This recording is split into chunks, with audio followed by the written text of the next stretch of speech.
नमस्कार विद्यार्थियों, तमाम विद्यार्थियों का स्वागत है यूट्यूब चैनल DRR बायोलॉजी।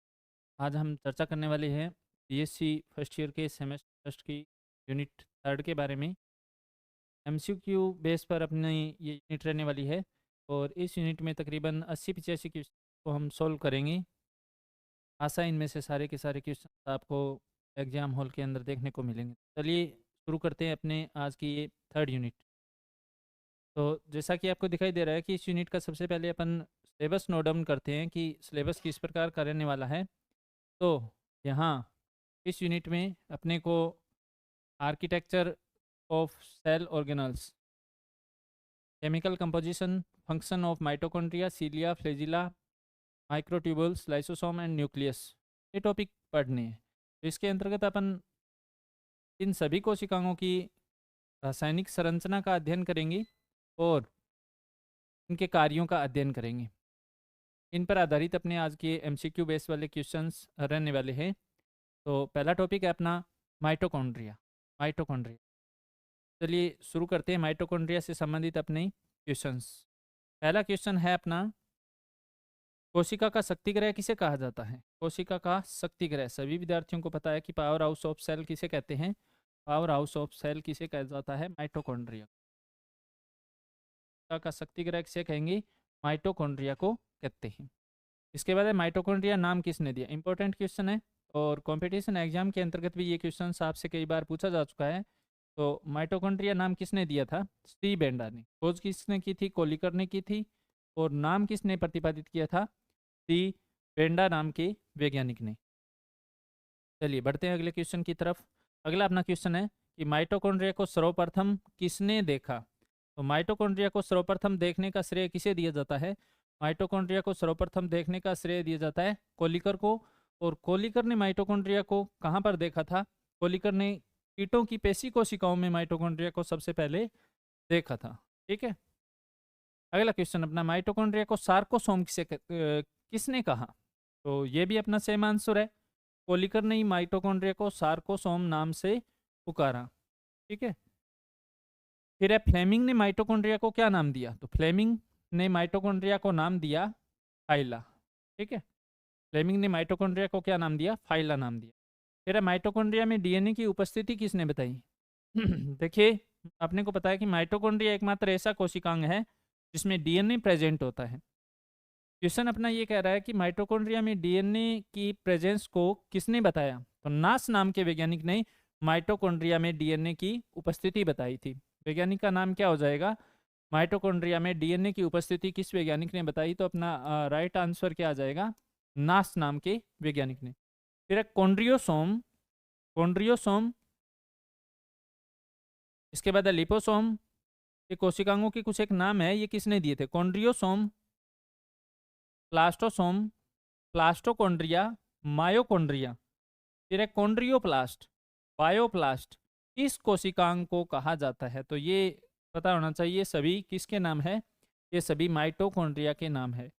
दोबारा से ध्यान देना, कॉन्ड्रियोसोम, प्लास्टोसोम, प्लास्टोकॉन्ड्रिया, मायोकॉन्ड्रिया, कॉन्ड्रियोप्लास्ट, बायोप्लास्ट, ये सभी किस कोशिकांग के नाम है? ये माइटोकॉन्ड्रिया के नाम है।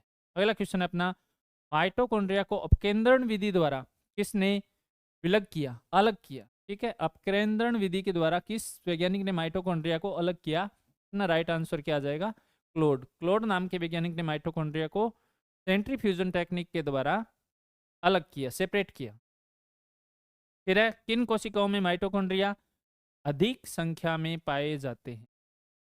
अपने को ऐसे कोशिकाओं के नाम बताने हैं जहां माइटोकॉन्ड्रिया सबसे ज्यादा पाए जाते हैं। तो ध्यान देना, हृदय की जो पेशी कोशिका है और वरक व ग्रंथिल कोशिकाओं में माइटोकॉन्ड्रिया अधिकता से पाया जाता है। एक तो हृदय की जो पेशी कोशिकाएं हैं, फिर किडनी की जो सेल है इनके अंदर, और ग्रंथिल कोशिकाओं में माइटोकॉन्ड्रिया की संख्या अधिक पाई जाती है। फिर किस प्रोटोजोआ में माइटोकॉन्ड्रिया की संख्या 5 लाख होती है? अर्थात मैक्सिमम संख्या के बारे में पूछ रहा है ये कि किस कोशिकांग में माइटोकॉन्ड्रिया की संख्या मैक्सिमम पाई जाती है। तो अपना राइट आंसर क्या हो जाएगा? केओस, केओस में, केओस, केओस नामक प्रोटोजोआ के अंदर माइटोकॉन्ड्रिया की संख्या कितनी पाई जाती है? 5 लाख से अधिक पाई जाती है। ठीक है, तो ये आपको ध्यान रखना है कि माइटोकॉन्ड्रिया की संख्या किसमें सर्वाधिक होती है, केओस केओस नामक प्रोटोजोआ के अंदर। अपने को पता है कि प्रोटोजोआ के अंतर्गत सूक्ष्मदर्शीय जीव आते हैं। ठीक है, फिर किन सदस्यों में एकमात्र माइटोकॉन्ड्रिया पाया जाता है। अपने को ऐसे सदस्यों के नाम बताने हैं जहां माइटोकॉन्ड्रिया की संख्या कितनी होती है, एक होती है। इंपॉर्टेंट है ये भी। क्लोरेला सेवाल के अंदर, माइक्रोमोनास के अंदर, ट्रिपेनोसोमा के अंदर और माइक्रोस्टेरियस के अंदर, इन सभी के अंदर माइटोकॉन्ड्रिया एक पाया जाता है, संख्या में एक पाया जाता है। अगला क्वेश्चन आपसे पूछ रहा है कि सबसे छोटे व सबसे लंबे माइटोकॉन्ड्रिया किसमें पाए जाते हैं। तो यीस्ट के अंदर सबसे छोटे माइटोकॉन्ड्रिया पाए जाते हैं, 1 म्यू माइक्रोन इसकी व्यास होता है। और एम्फीबिया राना पाइनस की अंड कोशिका में सबसे लंबे माइटोकॉन्ड्रिया पाए जाते हैं। तो ये भी आपको ध्यान में रखना है, ध्यान देना। यीस्ट है क्या, कई बार ये क्वेश्चन पूछा जा चुका है। यीस्ट क्या है, एक कोशिकीय कवक को यीस्ट के नाम से जानते हैं। इसमें सबसे छोटे माइटोकॉन्ड्रिया होते हैं। और एम्फीबिया राना पाइपेंस की एग सेल के अंदर सबसे लंबे 30 से 40 माइक्रोन माइटोकॉन्ड्रिया पाए जाते हैं। हाँ, सबसे छोटे माइटोकॉन्ड्रिया यीस्ट के अंदर और सबसे लंबे माइटोकॉन्ड्रिया एग सेल के अंदर, एम्फीबिया की एग सेल में। फिर है माइटोकॉन्ड्रिया में भरा प्रोटीन प्रकृति का जेल समान पदार्थ जिस भाग में पाया जाता है उस भाग को क्या नाम देते हैं। तो यहाँ अपना राइट आंसर क्या हो जाएगा, उसे हम क्या कहते हैं, मैट्रिक्स के नाम से जानते हैं। माइटोकॉन्ड्रिया का आंतरिक पदार्थ जिस भाग में भरा होता है उस भाग को क्या नाम देते हैं। तो यहाँ अपना राइट आंसर क्या हो जाएगा, मैट्रिक्स हो जाएगा। चलिए बढ़ते हैं अगले क्वेश्चन की तरफ। माइटोकॉन्ड्रिया की आंतरिक कला के अंतर्वलन से, देखिए अपने को पता है कि माइटोकॉन्ड्रिया जो होता है ये दोहरी झिल्ली के द्वारा परिबद्ध कोशिकांग है। इस प्रकार की दोहरी झिल्ली पाई जाती है। ठीक है, तो ये पूछ रहा है कि माइटोकॉन्ड्रिया की आंतरिक कला के अंतर्वलन, ये जो अंतर्वलन अंदर की तरफ झुकने के द्वारा ये जो संरचना बन रही है, इस संरचना का नाम पूछ रहा है ये। माइटोकॉन्ड्रिया की आंतरिक कला के अंतर्वलन से बनी अंगुली रूपी संरचना क्या कहलाती है। तो सभी को पता है कि इन अंगुली रूपी संरचनाओं को क्या नाम देते हैं, इन संरचनाओं को क्रिस्टी के नाम से जानते हैं। क्या कहते हैं, क्रिस्टी कहते हैं। तो नंबर 170 है, माइटोकॉन्ड्रिया की चयनित पारगम्य अंतःकला किससे बनी होती है। किससे बनी होती है ये पूछ रहा है कि इसमें कौन कौन से कंपोनेंट पाए जाते हैं, घटक पाए जाते हैं। तो इसमें ध्यान देना है आपको, 80% प्रोटीन और 20% लिपिड पाई जाती है। अर्थात अंतःकला जो होती है ये क्या होती है, चयनित पारगम्य प्रकृति की होती है। अर्थात उपयोगी पदार्थों को ये अंदर आने देती है, अनुपयोगी पदार्थों को बाहर रोक देती है, चयनात्मक होती है। ठीक है, इसमें कौन कौन से कंपोनेंट पाए जाते हैं। तो इसमें 80% प्रोटीन और 20% लिपिड पाई जाती है। माइटोकॉन्ड्रिया अंतःकला की एम सतह के कण क्या कहलाते हैं, कणों को क्या नाम देते हैं, F1 कण या फिर ऑक्सीसोम के नाम से जानते हैं। ध्यान देना यहाँ पे किन कणों की बात कर रहा है, ये होगी अंतःकला। और यहाँ इस प्रकार के छोटे छोटे कण पाए जाते हैं, इन कणों का नाम पूछा जा रहा है जहाँ पर श्वसन से संबंधित क्रियाएं होती है। इन्हीं कणों को क्या कहेंगे, अफन कण कहेंगे। और इन्हीं कणों का दूसरा नाम क्या हो जाएगा, ऑक्सीसोम। ऑक्सीसोम। तो आपसे क्वेश्चन पूछा जा सकता है कि माइटोकॉन्ड्रिया में श्वसन से संबंधी क्रियाएं कहाँ होती है, एफन कणों पर या फिर ऑक्सीसोम पर श्वसन से संबंधित क्रिया पाई जाती है। बढ़ते हैं अगले क्वेश्चन की तरफ। F1 कण, ऑक्सीसोम, इनकी खोज किसने की। अभी चर्चा चल रही थी अपनी, F1 कण क्या होते हैं। माइटोकॉन्ड्रिया की अंतःकला पर पाए जाने वाले कण F1 कण कहलाते हैं। क्रिस्टी पर पाए जाने वाले कण F1 कण कहलाते हैं। इनकी खोज किसने की, हमबेर्टो फर्नांडीज मोरान ने इनकी खोज की थी। हमबेर्टो फर्नांडीज मोरान ने इनकी खोज की थी। अगला है ETP, electron transport particle. ETP mitochondria की किस कला पर पाए जाते हैं। तो ये कुछ इस प्रकार के कण होते हैं जो कि ट्रांसपोर्ट के लिए, इलेक्ट्रॉन ट्रांसपोर्ट के लिए काम में लिए जाते हैं। ये किस कला पर पाए जाते हैं, ये माइटोकॉन्ड्रिया की आउटर मेम्ब्रेन पर पाए जाते हैं, बाह्य कला पर पाए जाते हैं। ठीक है, फिर माइटोकॉन्ड्रिया की आंतरिक झिल्ली पर कौन कौन से श्वसन से संबंधित एंजाइम पाए जाते हैं। पहला क्वेश्चन अपना तो ये है कि माइटोकॉन्ड्रिया में श्वसन से संबंधित क्रियाएं कहाँ पाई जाती है। तो माइटोकॉन्ड्रिया में श्वसन से संबंधित क्रिया F1 कणों पर पाई जाती है, अंतःकला पर पाई जाती है, इन श्वसन की क्रिया में भाग लेने वाले एंजाइम कौन कौन से होते हैं? पहला है आपका NADH सक्सिनेट डीहाइड्रोजेनेज, अगला है FAD4 साइटोक्रोम C, फिर है ATP सिंथेटेज ऑक्सीडेज सक्सिनिक डीहाइड्रोजेनेज, फिर है बीटा हाइड्रोक्सी ब्यूटाइरेट डीहाइड्रोजेनेज, और फिर है कार्निटीन वसा अमल एसाइल ट्रांसफेरेज। अच्छे से याद रखना है, आपसे क्वेश्चन में पूछेगा MCQ बेस पर कि माइटोकॉन्ड्रिया की आंतरिक झिल्ली पर पाया जाने वाला श्वसन से संबंधित एंजाइम इनमें से कौन सा है। आपको इन सभी एंजाइमों के नाम ध्यान में रखने हैं। कौन कौन से हो जाएंगे माइटोकॉन्ड्रिया में? श्वसन से संबंधित एंजाइम कौन कौन से हो जाएंगे? NADH succinate dehydrogenase, FAD4 cytochrome C, ATP synthetase oxidase succinic dehydrogenase, beta hydroxy butyrate dehydrogenase और कार्निटीन वसा अमल एसाइल ट्रांसफेरेज। ये एंजाइम आपके आंतरिक कला पर श्वसन से संबंधित क्रियाओं के लिए उत्तरदायी होते हैं।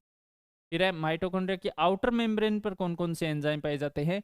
तो मोनो एमीन ऑक्सीडेज, वसा अमल को enzyme A ligase, NADH cytochrome C reductase, kynurenine hydroxylase. ये माइटोकॉन्ड्रिया की बाहरी झिल्ली पर पाए जाने वाले एंजाइम होते हैं। बढ़ते हैं अगले क्वेश्चन की तरफ। माइटोकॉन्ड्रिया के बाह्य कक्ष में कौन से एंजाइम पाए जाते हैं? बाहरी कक्ष में कौन से एंजाइम पाए जाते हैं? तो एडिनाइलेट काइनेज और न्यूक्लियोसाइड डाइफास्फोकाइनेज एंजाइम प्रेजेंट रहते हैं। फिर माइटोकॉन्ड्रिया के आंतरिक कक्ष के एंजाइम बताइए। अंदर वाला जो कक्ष है इसके enzyme fumarase, aconitase, citrate synthetase, alpha keto अमल डिहाइड्रोजनेज, बीटा ऑक्सीकारी एंजाइम, फिर है मेलेट डिहाइड्रोजनेज, फिर है एल ग्लूटेमेट डिहाइड्रोजनेज, फिर है आइसोसाइट्रेट डिहाइड्रोजनेज, फिर है न्यूक्लियोटाइड्स, फिर है फास्फोटाइडिक अमल, फिर है साइटिडिल ट्रांसफेरेज। ये एंजाइम माइटोकॉन्ड्रिया के आंतरिक कक्ष में पाए जाते हैं जिसे मैट्रिक्स के नाम से जाना जाता है। बढ़ते हैं अगले क्वेश्चन की तरफ। माइटोकॉन्ड्रिया के प्रोटीन्स की प्रकृति आपको बतानी है। तो इसमें 30% स्ट्रक्चरल प्रोटीन होती है और 70% प्रोटीन किस रूप में पाई जाती है? एंजाइम के रूप में पाई जाती है। ठीक है। माइटोकॉन्ड्रिया के mRNA के प्रकार आपको बताने हैं। mRNA के कौन कौन से प्रकार पाए जाते हैं? 23S, 15S व 4S, 23S, 15S और 4S प्रकार के mRNA माइटोकॉन्ड्रिया में पाए जाते हैं। ये क्वेश्चन आपसे कई बार पूछा जा चुका है कि 4S प्रकार के एंजाइम कहाँ पाए जाते हैं। तो ये आपको ध्यान में रखना है कि 4S प्रकार के एंजाइम कहाँ प्रेजेंट रहते हैं। 4S प्रकार के एंजाइम माइटोकॉन्ड्रिया में प्रेजेंट रहते हैं। माइटोकॉन्ड्रिया में किस प्रकार के राइबोसोम पाए जाते हैं? इंपॉर्टेंट क्वेश्चन है। राइबोसोम अब तक हमने पढ़ा है 2 ही प्रकार के होते हैं, 80S और 70S। 70S राइबोसोम किस में पाए जाते हैं? प्रोकैरियोट्स में। और 80S राइबोसोम किस में पाए जाते हैं? यूकैरियोट्स में पाए जाते हैं। और ध्यान देना, कई बार ये क्वेश्चन आपसे पूछा जा चुका है कि यूकैरियोटिक कोशिकाओं के कोई ऐसे कोशिकांग जिनके अंदर 70S राइबोसोम प्रेजेंट रहते हैं। पहला तो आपका हो जाएगा माइटोकॉन्ड्रिया, और दूसरा हो जाएगा क्लोरोप्लास्ट। आप ध्यान देना, 70S राइबोसोम कहाँ पाए जाते हैं? माइटोकॉन्ड्रिया के अंदर और क्लोरोप्लास्ट के अंदर। और 70S राइबोसोम मूलतः किस में होते हैं? प्रोकैरियोट्स के अंदर। प्रोकैरियोट्स में क्या पाए जाते हैं? बैक्टीरिया पाए जाते हैं। तो बैक्टीरिया के समान ही राइबोसोम किस में प्रेजेंट है? माइटोकॉन्ड्रिया में। तो हम कह सकते हैं कि कौन सा ऐसा कोशिकांग है जिसे जीवाणुओं के समतुल्य कहा जाता है? राइट आंसर अपना कौन सा हो जाएगा? माइटोकॉन्ड्रिया हो जाएगा। ठीक है। 70S राइबोसोम किसमें पाए जाते हैं? क्लोरोप्लास्ट में और माइटोकॉन्ड्रिया में। और बैक्टीरिया के समानता होने के कारण ऐसा माना जाता है, कुछ वैज्ञानिकों का ये मानना है कि बैक्टीरिया ने अपने चारों तरफ लेयर बना ली, मेम्ब्रेन बना ली, और मेम्ब्रेन बनाने के बाद अब वो किस में कन्वर्ट हो गया? माइटोकॉन्ड्रिया में। तो माइटोकॉन्ड्रिया की जो उत्पत्ति है, ओरिजिन है, वो किससे मानी जाती है? बैक्टीरिया से मानी जाती है। यहाँ से पूछा जा रहा है कि माइटोकॉन्ड्रिया में किस प्रकार के राइबोसोम पाए जाते हैं। अब तक हमने 2 ही प्रकार पढ़े हैं, 70S, 80S।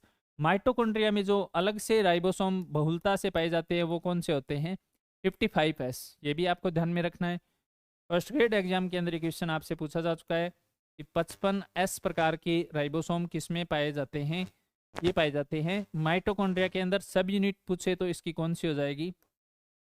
35s और 25s, 35s और 25s।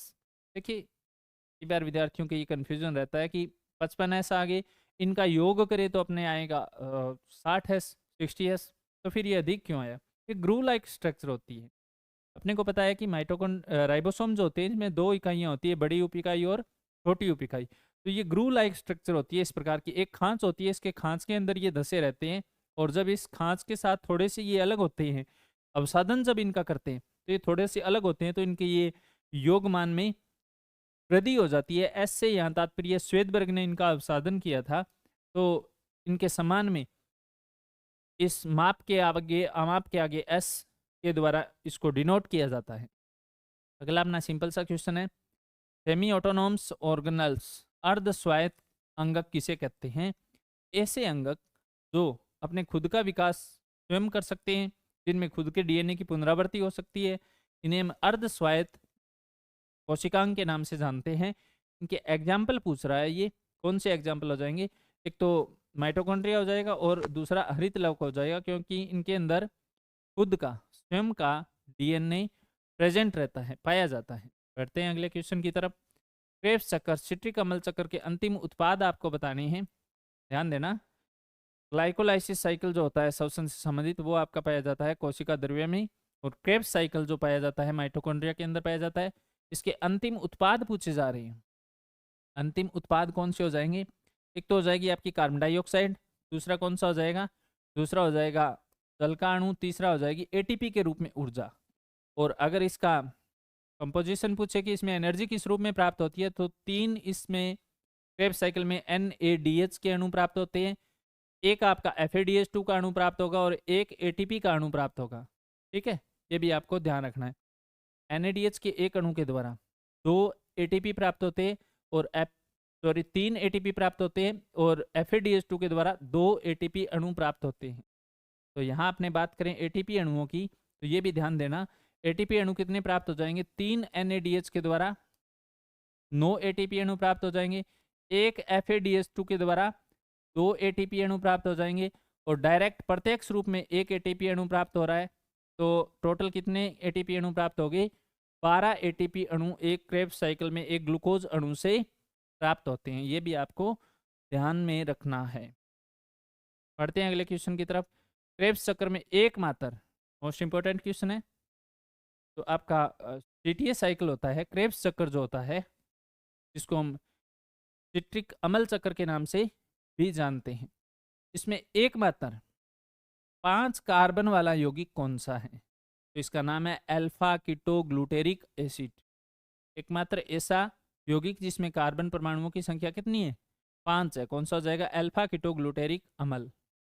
अगला क्वेश्चन अपना, साइटोक्रोम क्या है? इनकी खोज किसने की? तो साइटोक्रोम श्वसन की क्रिया में भाग लेने वाले इलेक्ट्रॉन वाहक होते हैं। देखिए रेस्पिरेशन जो क्रिया होती है, इसके दौरान इलेक्ट्रॉनों का ट्रांसफर करना होता है। इलेक्ट्रॉन ट्रांसफर में भाग लेने वाले जो घटक होते हैं, कंपोनेंट जो होते हैं, इनको साइटोक्रोम के नाम से जानते हैं। और ये होते क्या है? ये हिमयुक्त प्रोटीन होते हैं, हिमयुक्त प्रोटीन होते हैं। और इनकी खोज किसने की? की खोज केलिन नाम के वैज्ञानिक ने 1925 में की थी, 1925 में की थी। ठीक है, बढ़ते हैं अगले क्वेश्चन की तरफ।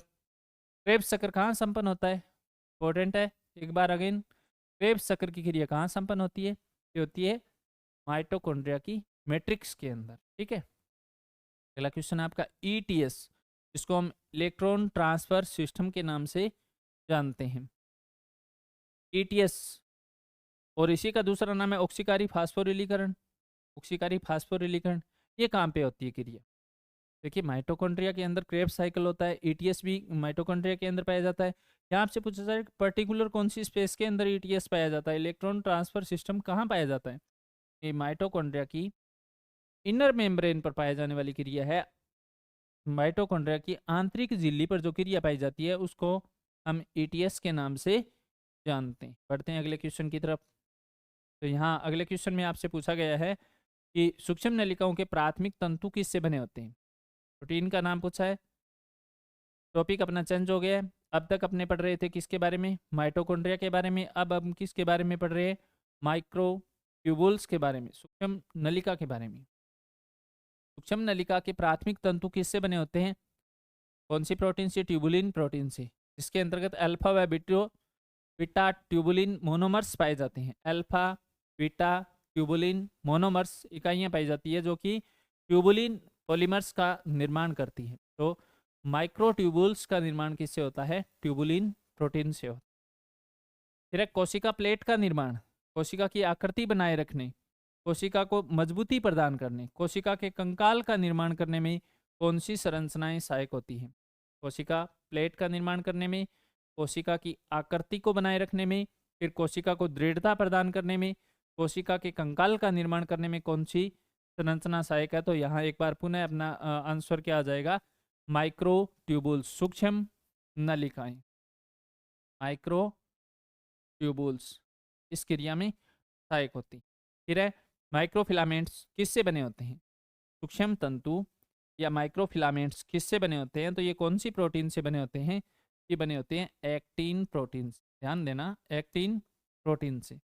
यहाँ अपना क्लास का मेन मोटो जो है वो है एग्जाम से पहले की आपकी प्रिपरेशन करवाना, डिस्क्राइब इन सभी बातों को पढ़ने के लिए, अच्छे से समझने के लिए आप इसी यूट्यूब चैनल DRRAD बायोलॉजी के अंदर जाकर प्लेलिस्ट के अंदर आप BSc part first second third तीनों कक्षाओं का सिलेबस, संपूर्ण सिलेबस, चाहे वह बॉटनी का हो चाहे आपका जूलॉजी का हो, अच्छे से पढ़ सकते हैं। कोई भी टॉपिक आपको गहराई तक पढ़ना है, अच्छे से इनका अध्ययन करना है, तो इसके लिए आपको यूट्यूब के अंदर अपनी डिस्क्राइब क्लासें फ्री ऑफ कोर्स है, किसी प्रकार का चार्जेस नहीं लिया जा रहा है, और पूरा का पूरा सिलेबस इसके अंदर अपलोडेड मिलेगा आपको। वहाँ से आपको इसको बेहतर तरीके से समझ सकते हैं। एक बार दो बार अपनी इस क्लास का रिवीजन करने के बाद अगर आप एग्जाम हॉल के अंदर बैठो, देखिए 5 यूनिट के अंदर अपनी 5 ही वीडियो मिलेंगे, लगभग 30 से 40 मिनट का प्रत्येक सेशन रहने वाला है। और इस सेशन को अपने अगर स्पीड को बढ़ाकर भी 2-3 बार सुन ले तो आप आसानी से एग्जाम हॉल के अंदर अपने सारे के सारे क्वेश्चंस सोल्व कर सकते हो। तो आप बारी बारी से 1-2 बार 3 बार इस प्रत्येक यूनिट का अध्ययन करेंगे, जिसके बाद आप एग्जाम में अच्छे मार्क्स प्राप्त कर सकते हैं। तो यहाँ अपने बहुत ज़्यादा वर्णन करने की बजाय सीमित वर्ड के अंदर और इफ़ेक्टिव अपनी जानकारियाँ जो है, जो कि अपने एग्जाम की दृष्टिकोण से ही महत्वपूर्ण है, केवल उन्हीं पर अपने चर्चा कर रही है। फिर है माइक्रोविलाई, तो हम क्या नाम देते हैं? सूक्ष्म अंकुर के नाम से जानते हैं। तो ये माइक्रोविलाई या सूक्ष्म अंकुर कहाँ पाए जाते हैं, किन किन क्षेत्रों में पाए जाते हैं? तो एक तो आंतर उपकला के अंदर पाए जाते हैं, उत्सर्जी उपकला में पाए जाते हैं, फेफड़ों की उपकला कोशिकाओं में पाए जाते हैं, और इन सभी उपकला कोशिकाओं की बाहरी सतह पर आपके माइक्रोविलाई पाए जाते हैं। होते क्या है माइक्रो सूक्ष्म अंकुर? क्या होते हैं? देखिए, आंतर के अंदर अवशोषण के तल को बढ़ाने के लिए इस प्रकार की संरचनाएं पाई जाती है, इनको विलाई कहते हैं, और इनके ऊपर इस प्रकार की छोटी छोटी संरचना पाई जाती है जिनको हम माइक्रोविलाई कहते हैं। और इन माइक्रोविलाइयों का कार्य क्या होता है? ये आंतर की आंतरिक सतह पर पाए जाते हैं, और इनका कार्य क्या होता है? ध्यान देना, ये लहराती हुई स्थिति में पाए जाते हैं, जिसके कारण यहाँ जो घटक होते हैं, पोषक पदार्थ जो होते हैं, इनको ये अपने अंदर अवशोषित कर लेते हैं। माइक्रोविलाई का कार्य बताइए। तो आंतर में माइक्रोविलाई का कार्य क्या हो जाएगा? अवशोषण की सतह को बढ़ाना। ठीक है, तो ये यहाँ पे माइक्रोविलाई पाए जाते हैं। फिर कोशिका कला का सतह क्षेत्रफल बढ़ाने में सहायक संरचना कौन सी है? अभी बताया आपको, माइक्रोविलाई या सूक्ष्म अंकुर है। अगला क्वेश्चन है अपना, पक्षमाभ व कसाब में किस प्रकार की गति पाई जाती है? क्वेश्चन आपसे पूछ रहा है कि पक्षमाभ और कसाब में किस प्रकार की गति पाई जाती है। टॉपिक अपना है सीलिया और फ्लैजिला। तो यहाँ ध्यान देना आप, सीलिया और फ्लैजिला। तो पक्षमाभ की बात करें, किसमें पाए जाते हैं ये पक्षमाभ? किसमें पाए जाते हैं? पैरामीशियम के अंदर पाए जाते हैं, पूरी सतह पर पाए जाते हैं। इनकी संख्या, पैरामीशियम की संरचना किस प्रकार की होती है? ध्यान देना, पैरामीशियम की संरचना आपकी किस प्रकार की होगी? पैरामीशियम की बात करें तो जल के अंदर पाया जाने वाला जलीय जीव है, सूक्ष्म जीव है। इसकी संरचना होती है जुत्ती के आकार की संरचना पैरामीशियम में पाई जाती है, और इसकी पूरी सतह के ऊपर क्या पाए जाते हैं? पक्षमाभ पाए जाते हैं। ठीक है, जुगलिना की बात करें तो युगलिना के अंदर कौन सी संरचना पाई जाती है? युगलिना के अंदर पाई जाती है कसाब। कसाब की लंबाई अधिक होती है। पैरामीशियम के अंदर पाए जाने वाले पक्षमाभ की लंबाई कम होती है। ये संख्या में कम होते हैं, पक्षमाभ संख्या में अधिक पाए जाते हैं। तो यहाँ पूछा जा रहा है कि पक्षमाभ व कसाब इनके अंदर इस प्रकार की गति पाई जाती है। तो पक्षमाभ की बात करें तो इसमें तो समन्वित तालबद्ध गति पाई जाती है। और ये क्या है? एकल है। एकल में स्ट्रोक पाए जाएंगे। इसमें पाई जाती है एकल स्पंदन गति। स्ट्रोक करेंगे, जल को पीछे की तरफ धकेलेंगे, जिसके कारण जीव आगे की तरफ बढ़ना प्रारंभ कर देता है। ठीक है, तो फ्लैजिला में तो किस प्रकार की गति है? समन्वित तालबद्ध एक साथ लयबद्ध गति पाई जाती है। और कसाब में किस प्रकार की गति पाई जाती है? कसाब में पाई जाती है किस प्रकार की गति है? एकल स्पंदन गति। फिर है पक्षमाभ व कसाब के आधार भाग में पाई जाने वाली कणिका रूपी संरचना क्या कहलाती है? तो इसका नाम क्या है? काइनेटोसोम या ब्लिफेरोप्लास्ट के नाम से हम जानते हैं। तो ये कसाब और पक्षमाभ का निर्माण करने वाली जो संरचना है, इसी का नाम क्या है? काइनेटोसोम और ब्लिफेरोप्लास्ट है। और इसकी इंटरनल स्ट्रक्चर को पूछे तो इंटरनल स्ट्रक्चर में इसमें 9+0 व्यवस्था पाई जाती है। अगला क्वेश्चन है, आधार काय का केंद्रीय हब कितने तंतुओं से बना होता है? वेसल बॉडी जो है, इसका केंद्रीय हब पूछ रहा है कितने तंतुओं से बना होता है। तो इसका केंद्रीय हब 9 तंतुओं से बना होता है। और प्रत्येक तंतु के अंदर 3 सब यूनिट पाई जाती है, ए बी सी। 9 तंतुओं के द्वारा ये बना होता है। चलिए बढ़ते हैं अगले क्वेश्चन की तरफ। अगला अपना क्वेश्चन, पैरामीशियम की गति में सहायक संरचना कौन सी? दोबारा से आपसे वही लिया कि पैरामीशियम की गति में कौन सी क्या आपके नाम पैरामीशियम सहायक है? युग गति में सहायक है, तो दोबारा से आपका आंसर फ्लैजिला। फिर है पक्षमाभ व कसाब की गति में सहायक आयन कौन से? इंपॉर्टेंट है भाई, दोनों सीलिया और फ्लैजिला की गति में कौन आयन सहायक है? ये क्वेश्चन आपसे कई बार पूछा जा चुका है। मैग्नीशियम और कैल्शियम आयन दोनों की गति में सहायक होती है। और इसके लिए आवश्यक ऊर्जा कौन प्रदान करता है? एटीपी आवश्यक ऊर्जा प्रदान। किस प्रकार का संगठन पाया जाता है? तो कसाब और पक्षमाभ में किस प्रकार का संगठन पाया जाता है? 9+2 कार्ट व्हील स्ट्रक्चर के समान संरचना तार जिस प्रकार से सेंट्रोसोम पाई जाती है में पाया जाता है। लेकिन लिफेरोप्लास्ट जिसकी उत्पत्ति होती है इनके पक्षमाभ और कसाब की, उसमें 9+0 की व्यवस्था पाई जाती है। यही पूछ लिया आपसे। आधार का है लिफेरोप्लास्ट में किस प्रकार का संगठन है? 9+0 संगठन है। ये और फ्लैजिला का पूछे तो +2 और लिफेरोप्लास्ट का पूछे तो +0 की व्यवस्था पाई जाती है। अगला क्वेश्चन है, लाइसोसोम की खोज करता। अगला अपना क्वेश्चन आ गया है लाइसोसोम। देखिए सबसे पहले ध्यान देना कि लाइसोसोम को अपन किस हैं? साइडल बैग ऑफ सेल के नाम से अंग को जाना जाता है। साइडल बैग ऑफ का आत्मघाती थैला किसे कहते हैं? राइट आंसर लाइसोसोम कहा जाता है। दूसरा अपना है प्रकार के एंजाइम पाए जाते हैं हाइड्रोलाइटिक एंजाइम। यहाँ आपसे पूछा है कि लाइसोसोम की खोजकर्ता कौन है? तो लाइसोसोम की खोजकर्ता हो जाएगी Christian de Duve. Christian de Duve. इन कोशिकाओं में लाइसोसोम ज़्यादा पाए जाते हैं? तो एक तो लीवर के अंदर, अग्नाशय के अंदर, प्लीहा के अंदर, वर्क की कोशिकाओं में लाइसोसोम अधिकता से पाए जाते हैं। लाइसोसोम में हाइड्रोलाइटिक एंजाइम पाए जाते हैं। ये फटने के पश्चात ये अपने आसपास के साथ साथ स्वयं को ही नष्ट कर लेता है, इस कारण साइडल बैग ऑफ सेल। फिर किन कोशिकाओं में लाइसोसोम की संख्या अत्यधिक पाई जाती है, बहुत ज़्यादा पाई जाती है? तो डब्ल्यूबीसी सेल के अंदर, हिस्टियोसाइट के अंदर, कुफर कोशिका में, मैक्रोफेज कोशिका। ऐसी कोशिकाएं प्रकृति क्या होती है? पक्षकाणु प्रवृत्ति होती है के अंदर लाइसोसोम से पाए जाते हैं। इसका काम ही क्या होता है? पाचन करना। का काम ही क्या है? पाचन करना होता है। ऐसी कोशिकाएं जिनके अंदर पाचन की क्षमता ज़्यादा होती है या फिर भक्षण करने की क्षमता अधिक होती है, तो उनके अंदर लाइसोसोम अधिकता से पाए जाते हैं। फिर है फेगोसोम क्या है? फेगोसाइटोसिस या पिनोसाइटोसिस लाइसोसोम जिनमें बाह्य कोशिकीय पदार्थ। आप ध्यान दें, दो घटनाएं यहाँ पे, फेगोसाइटोसिस या पिनोसाइटोसिस। अगर कोई कोशिका वो ठोस पदार्थ को अंदर ग्रहण कर रही है तो इसका नाम क्या हो जाएगा? फेगोसाइटोसिस। और अगर कोई कोशिका तरल पदार्थ को सेल ईटिंग के नाम से अंदर ग्रहण कर रही है तो इसे हम क्या कहते हैं? पिनोसाइटोसिस। अब लाइसोसोम क्या होता है? अपनी प्रकृति को लगातार चेंज करता रहता है, बदलता रहता है, कारण इसे हम पॉलीमॉर्फिक सेल ऑर्गेनल्स के नाम से जानते हैं, जिसको हम हिंदी में क्या कहते हैं, बहुरूपी कोशिकांग के नाम से जानते हैं। अर्थात इसके बहुत सारे प्रकार होते हैं। बहुरूपी कोशिकांग कौन सा है? लाइसोसोम। तो इसमें फेगोसोम के बारे में पूछा जा रहा है कि फेगोसोम किसे कहते हैं? फेगोसोम। तो फेगोसाइटोसिस या पिनोसाइटोसिस से उत्पन्न लाइसोसोम। एक लाइसोसोम अपने अंदर पदार्थ ग्रहण कर लिया, अगर वो पदार्थ ग्रहण किया जाने वाला ठोस है, ठोस पदार्थ है, तब तो फेगोसाइटोसिस होगी।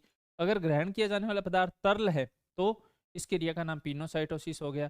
किसी भी विधि के द्वारा लाइसोसोम ने अपने अंदर कोई बाह्य कोशिकीय पदार्थ ग्रहण कर लिया तो इस संरचना का नाम ही क्या हो जाएगा? फेगोसोम हो जाएगा। अर्थात अगर फेगोसाइटोसिस या पिनोसाइटोसिस क्रिया से उत्पन्न लाइसोसोम में कोशिका से बाहर के पदार्थ अंदर होते हैं, इस संपूर्ण संरचना का नाम फेगोसोम हो जाएगा।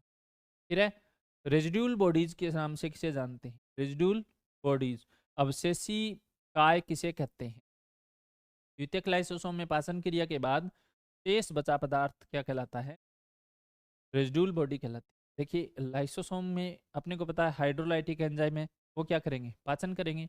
पाचन के बाद भी कुछ पदार्थ अपशिष्ट पदार्थ के रूप में शेष बच जाते हैं और इन्हीं पदार्थों को अपन क्या नाम दे देंगे? Residual body. ऐसा माना जाता है कि इसी रेजिड्यूल बॉडी या अपशिष्ट पदार्थ की संख्या लगातार बढ़ने के कारण व्यक्ति को बीमारियां लगती है, रोग होते हैं, डिजीज होते हैं, की आयु लगातार कम होती चली जाती है। ठीक है, तो अवशिष्ट क्या है? पाचन के पश्चात बचे अपशिष्ट पदार्थ किसमें? लाइसोसोम। फिर है ऑटोलाइसिस का उदाहरण देना है आपको। ऑटोलाइसिस का उदाहरण देना है, स्वेलेन का उदाहरण देना है। अपने को पता है लाइसोसोम में पाचक एंजाइम पाए जाते हैं और वो पाचन की क्रिया के द्वारा एक घटकों को क्या कर देंगे? समाप्त कर देंगे। तो यहाँ आपसे पूछा जा रहा है कि स्वेलेन ऑटोलाइसिस का एग्जाम्पल, तो मेंढक के टेडपोल में कायांतरण के दौरान पुनः अवशोषण और कुछ रोगों के दौरान मृत कोशिकाओं को देह से हटाने के दौरान। देखिए मेंढक का जो लार्वा होता है का नाम क्या है? टेडपोल है। आपने देखा होगा कि टेडपोल की जो संरचना पाई जाती है, इस टेडपोल की संरचना में पूंछ के समान संरचना आपको स्पष्ट दिखाई देती है और धीरे धीरे लाइसोसोम की क्रिया के कारण वो पूंछ विलुप्त हो जाती है और ये टेडपोल लार्वा किसमें कायांतरित हो जाता है? मेंढक में कायांतरित। ठीक है, तो यहाँ ये किसका एग्जाम्पल है? ऑटोलाइसिस क्रिया का उदाहरण है, स्वेलेन का उदाहरण है। फिर लाइसोसोम के एंजाइम किस पीएच मान पर सर्वाधिक क्रिया करेंगे? 4 से 5 पीएच मान पर सबसे ज़्यादा क्रिया करेंगे। और आपको ये भी पता है कि अगर पीएच मान 7 से कम है तो विलियन एसिडिक है, अम्लीय है। 7 से ज़्यादा है तो विलियन कैसा हो जाएगा? बेसिक हो जाएगा, क्षारीय हो जाएगा। ठीक है, तो ये किस पीएच मान पर काम करेंगे? अम्लीय पीएच मान पर लाइसोसोम के एंजाइम काम करते हैं, ये भी ध्यान दें। कोशिका के आत्मघाती थैले सुसाइडल बैग ऑफ सेल के नाम से कहते हैं, तो पहले ही पढ़ चुके हैं अपन। लाइसोसोम को सुसाइडल बैग ऑफ सेल के नाम से जाना जाता है। अगला अपना क्वेश्चन है नोविकोफ के अनुसार लाइसोसोम किससे उत्पन्न होता है? तो ये किससे उत्पन्न होता है? आर ई आर, हम पढ़ा ई आर। और ई आर कितने प्रकार की होती है? ई आर एंडोप्लाज्मिक रेटिकुलम प्रदवित जालिका 2 प्रकार की होती है। आर ई आर हो गया एस सी आर, तो हम क्या कह देंगे? रफ एंडोप्लाज्मिक रेटिकुलम, खुरदरी अंतःप्रदेश जालिका, इसे हम स्मूथ कह देंगे, कह देंगे। ये प्रोटीन बनाएगी, ये लिपिड बनाएगी। ठीक है, तो यहाँ लाइसोसोम की उत्पत्ति किससे? ये आर ई खुरदरी अंतःप्रदेश जालिका से उत्पन्न होते हैं। अस्थियों के अपघटन हेतु लाइसोसोम का कौन सा एंजाइम उत्तरदायी होता है? हड्डियों को गलाने की क्षमता भी लाइसोसोम के अंदर पाई जाती है, तो कौन सा एंजाइम यहाँ उत्तरदायी होता है? ध्यान देना है आपको, कैथेप्सिन डी एंजाइम इसके लिए उत्तरदायी होता है। अगला फिर इंपॉर्टेंट क्वेश्चन है, क्राइनोफेगी किसे कहते हैं? क्राइनोफेगी किसे कहते हैं? तो लाइसोसोम द्वारा कोशिका से अपचित व अपशिष्ट पदार्थों के निष्कासन की क्रिया को क्या कह देंगे? क्राइनोफेगी कह देंगे। कोशिका से अपशिष्ट पदार्थों को हटाने की क्रिया क्या कहलाती है? क्राइनोफेगी कहलाती है। और अपशिष्ट पदार्थों को क्या कह देंगे? क्या नाम दिया था? Residual body. अपशिष्ट काय के नाम से रेजिड्यूल बॉडी या अपशिष्ट काय को हटाने की क्रिया का नाम ही क्या है? क्राइनोफेगी कहलाती है। ठीक है, फिर है क्राइनोफेगी किसे कहते हैं? आ गया ना। कोशिका द्वारा अपशिष्ट पदार्थों का निष्कासन संधि शोध रियोमेटिड आर्थेटिस के नाम से जानते हैं। लाइसोसोम का कौन सा एंजाइम इसके लिए उत्तरदायी है? तो हड्डियों को गलाने के लिए अपने को पता है कौन सा है, कैथेप्सिन उत्तरदायी होता है। यकृत व पेशी कोशिकाओं में ग्लाइकोजन सत्य से उत्पन्न पोम्पे रोग लाइसोसोम के किस एंजाइम की कमी से होता है?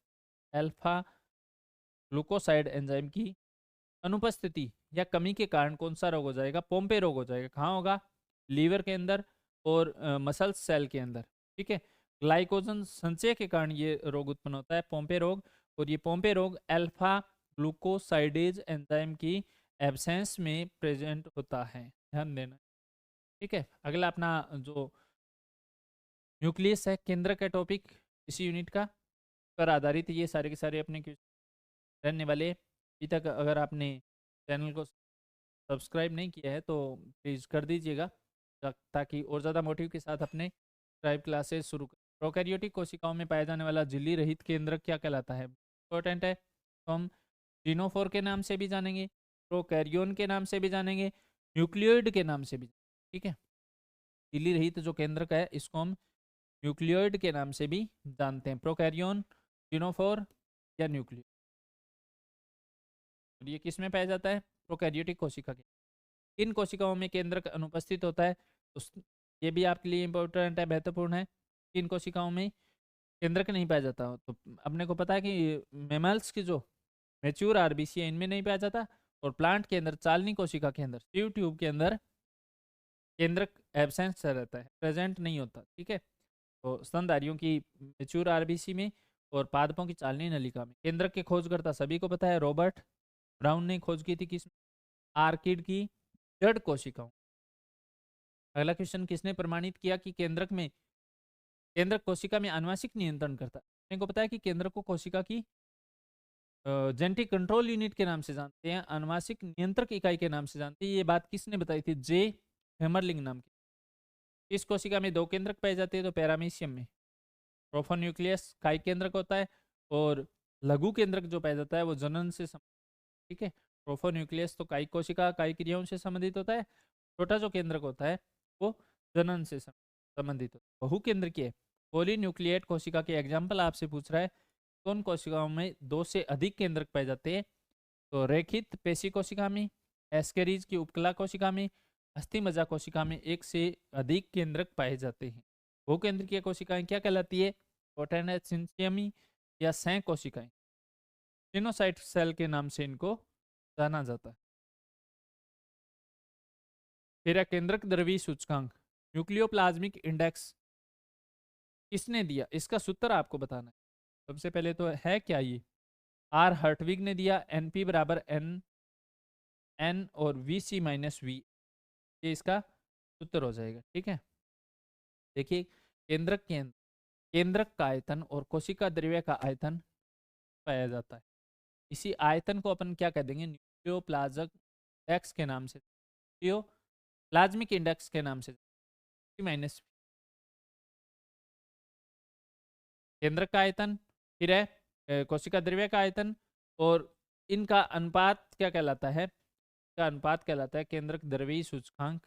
और ये बात किसने बताई? आर हर्टविग ने बताई। केंद्रक झिल्ली से गिरा तरल पदार्थ क्या कहलाएगा? देंगे अपन एरियोलिम्फ के नाम से जानते हैं। बढ़ते हैं अगले क्वेश्चन की तरफ। केंद्रक में उपस्थित धागे के समान संरचना क्या पाई जाती है? क्रोमेटिन जालिका कोशिका है, कोशिका के अंदर केंद्रक है, केंद्रक में पाई जाती है धागेनुमा, और इसी जालिका का नाम है क्रोमेटिन जालिका।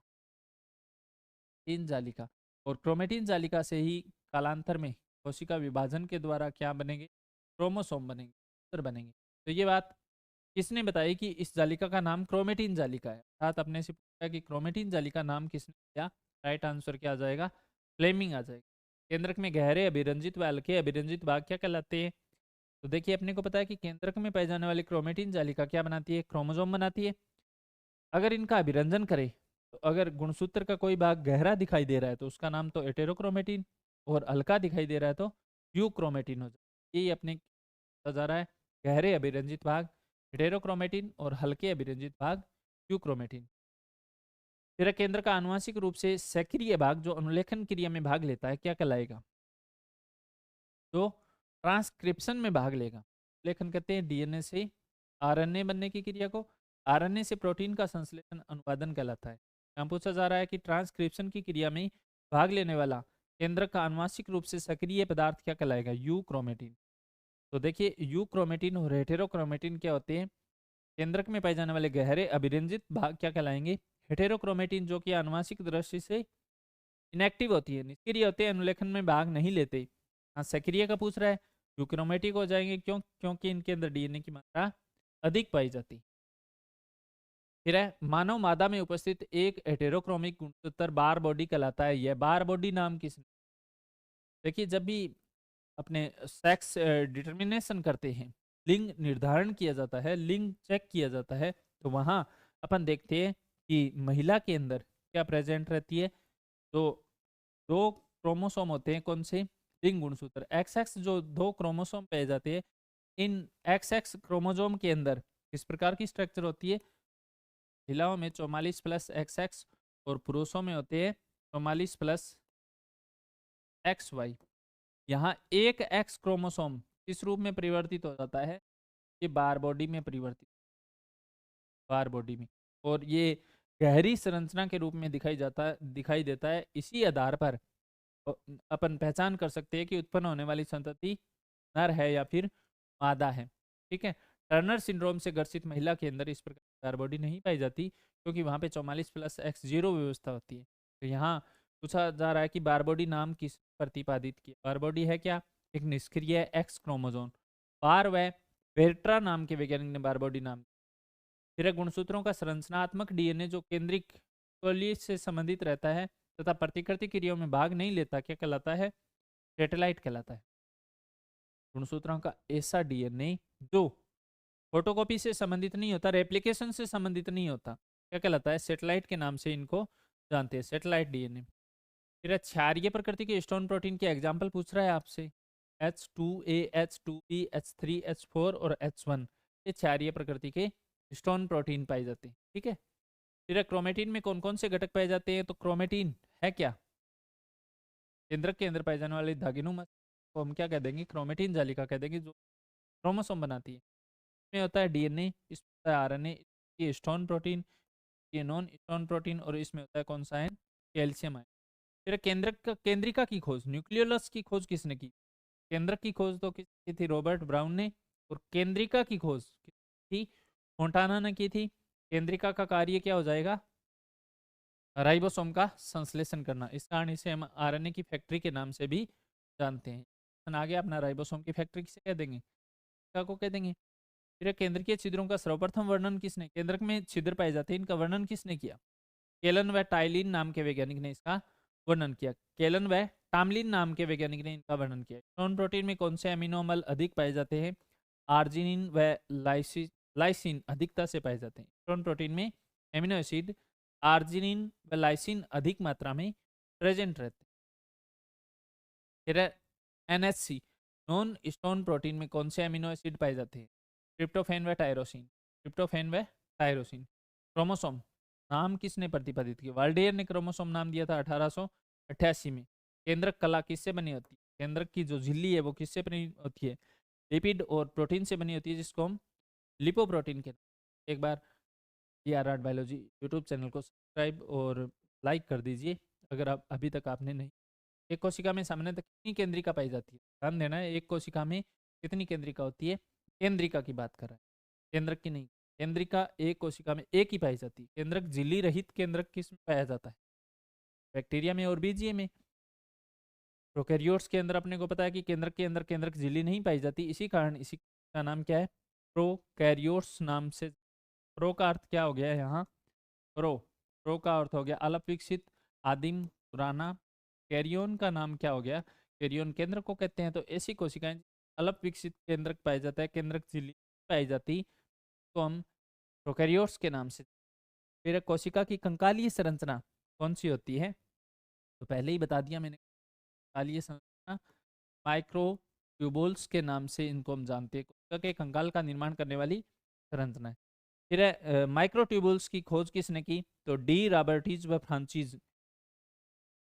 डी रॉबर्टीज वह फ्रांसी नाम के वैज्ञानिकों ने सूक्ष्म नलिकाओं की खोज की, माइक्रो ट्यूबुल्स की खोज की। और सूक्ष्म नलिका नाम किसने दिया? तो स्लाटर बैक ने का नाम दिया, स्लाटर बैक ने। ये थे अपने यूनिट थर्ड जो कि बीएससी के सेम फर्स्ट की जूलॉजी की सेकंड बुक की, सेम फर्स्ट जूलॉजी का अपना सेकंड पार्ट था। और इसकी यूनिट नंबर थर्ड के 80-85 क्वेश्चन सॉल्व किए। और तमाम बच्चों को एग्जाम के लिए हार्दिक शुभकामनाएं। बने रहिएगा हमारे साथ। इसी प्रकार से आपको एमसीक्यू बेस पर और डिस्क्राइब रूप में क्लासें लगातार आपको